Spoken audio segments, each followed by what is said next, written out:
పుట్టిన పిల్లవాడి దగ్గర నుంచి చనిపోయే వ్యక్తి దాకా ఏ అవసరాలైతే ఉన్నాయో ప్రతి అవసరాన్ని గుర్తించి అంత్యోదయ అనే పథకం ద్వారా చిట్ట చివరి పేద వర్గానికి కూడా సంక్షేమ ఫలాలు అందించాలని దృఢ నిశ్చయంతో పనిచేస్తూ మనందరికీ కూడా ఇల్లు కట్టిస్తున్నారు, మనందరికీ కూడా బడి కట్టించారు, బాత్రూమ్లు కట్టిస్తున్నారు, అనేక సంక్షేమ పథకాలు తీసుకొస్తుంటే ఈ యొక్క వైసీపీ ప్రభుత్వం స్టిక్కర్ ప్రభుత్వం తన స్టిక్కర్ వేసుకుంటూ తన కాలం గడుపుతుంది. ఈ ప్రభుత్వం మనకు అవసరమా? అవసరమా? అవసరమా? మరి ప్రభుత్వానికి గద్దె దింపే రోజు దగ్గరలో ఉన్నాయి. మనందరం కూడా యుద్ధానికి సంసిద్ధంగా ఉండాలి. రానున్న రోజుల్లో ఈ యొక్క వైసీపీ ప్రభుత్వానికి గద్దె దింపి కేంద్రంలో ఉన్న నరేంద్ర మోడీ గారి ప్రభుత్వం ద్వారానే ఆంధ్రప్రదేశ్లో కూడా అభివృద్ధి జరుగుద్ది. మోడీ గారి గ్యారంటీ, అభివృద్ధి గ్యారంటీ యొక్క నినాదంతో మన రానున్న రోజుల్లో ఎన్నికలకు వెళ్తున్నాము.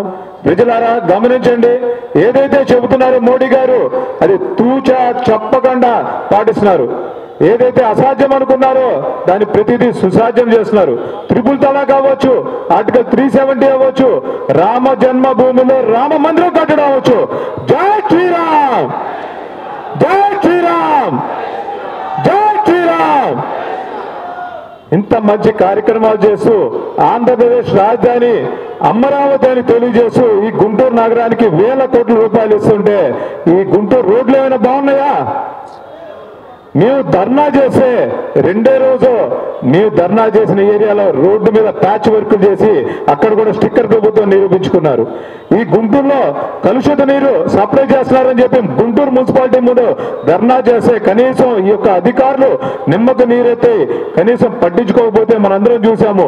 2 పాపలు చనిపోవడం, సుమారు 500 మంది డయేరియా బాధపడి గవర్నమెంట్ హాస్పిటల్ జాయిన్ అయితే ఈ యొక్క ప్రజాప్రతినిధులు ఎవరు కూడా వచ్చి పరామర్శించే పాపాన పోలేదు. మేమందరికీ ఛాలెంజ్ చేస్తున్నాం, మీరు సప్లై చేసే నీటిని మీరు తాగలరా? అధికారులు కానీ ప్రజాప్రతినిధులు కానీ ఇవన్నీ కూడా గమనించండి. రానున్న రోజుల్లో ఆంధ్రప్రదేశ్లో కూడా ఒకసారి మోడీ గారికి సర్కార్కి మీరందరూ కూడా ఓటు వేయాలని తెలియజేసుకుంటూ నాకు ఈ అవకాశం ఇచ్చినందుకు ధన్యవాదాలు తెలుపుకున్నాను. భారత్ మాతా.